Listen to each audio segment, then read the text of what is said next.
Hey, greetings, my people, from the Great Start Studio. All my dreams are coming true. I just want to bring to you these drumstick illustrations that I've been bringing. I think I'm up to number 9. I just keep coming across them. I share them with all my students all the time.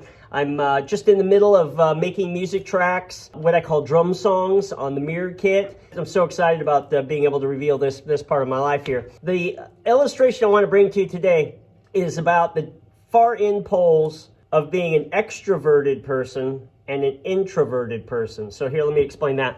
To be a great musician, you really can't just be one of these or the other. You can't just be extroverted or introverted. You really have to have both of these things. And let me explain how this is. This is the full spectrum. Once again, the full spectrum person that we're trying to get down to. The extroverted person is a person who always has to be around other people. They're very entertaining, right? You understand what it means to be on stage. In fact, you long for it. You want to be on stage. And even when you're off stage, you feel like you're on stage and you're still entertaining. These are Robin Williams type people, Rodney Dangerfield, Norm Macdonald. You are always in the entertainment mode in this extroverted world. Over here in the introverted world, you have the quiet sort of researching person who just sits in their, like I said, in the MIT basement alone doing their work, and they do not want to be out and about socially. In fact, they're just comfortable even being the only audience for their work. If you're an extroverted person, you'll be great at being able to kind of almost be street smart in a way where you just get something done to entertain people. But the substance won't really be there because you haven't really done the work, the lonely work of being alone,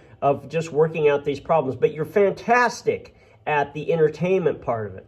Over here in the introverted world, you get obviously fantastic at the academic part of working out these problems, focusing in on details, the tiny disciplines that make something work from the inside out. Now, these two people, from my experience of watching thousands of students, you find people who are in one camp or the other.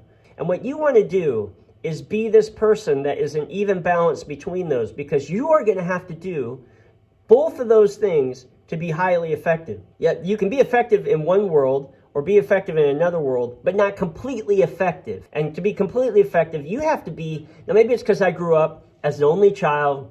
I had two parents who had businesses, and I basically was left to my own devices a lot. I had to play chess by myself, Monopoly, or whatever it was. I ended up doing everything myself. You just get really comfortable being alone with your own self as a springboard for for validation. And then you have this other kind of person who is always around people. For whatever reason, I loved being around people. I couldn't wait to go to school. One day my mom said, you're never sick, and you can miss a day of school if you want. And I was like, why would I miss school? Okay, thanks, but no thanks. Some months later, I kept thinking about it, and I was like, hey, I think I'm going to miss a day of school. I think I'm just going to, yeah, Mom, you remember when you told me I could miss a day of school? Yeah, I'm going to miss today. She said, okay. And I stayed home, and it was the longest, most boring day. Still remember watching the clock every 10 minutes going, when do my friends get out of school? There's nothing, where are my friends?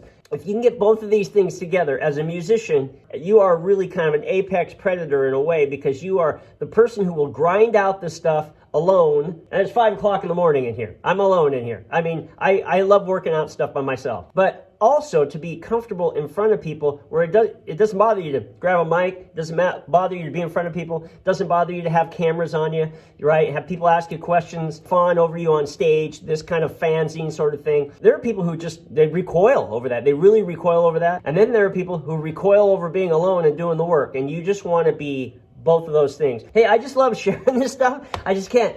There's so much of it. I have to make these things really short if I can. And once again, if you want to do a deep dive, this is the series here. This is book 3. There's like 13 of them, really. And so it goes through every kind of problem that I wish I was taught. Man, I would have been on the freeway of learning instead of kind of just digging around in the back roads forever. It's hard to imagine. There was a time, World War II, where we didn't have freeways, and you literally had to take back roads everywhere. And that's how I think of all of these kind of a shotgun approach to these books. There's just a bunch of dots, and you're having a hard time connecting them. I was like, man, if I wanted to start, how would I make a freeway to get me to where I am now? And so that's why I created the series. Take a moment, hit the like and subscribe, make a comment. Those things really help the algorithm, help me get my work out there.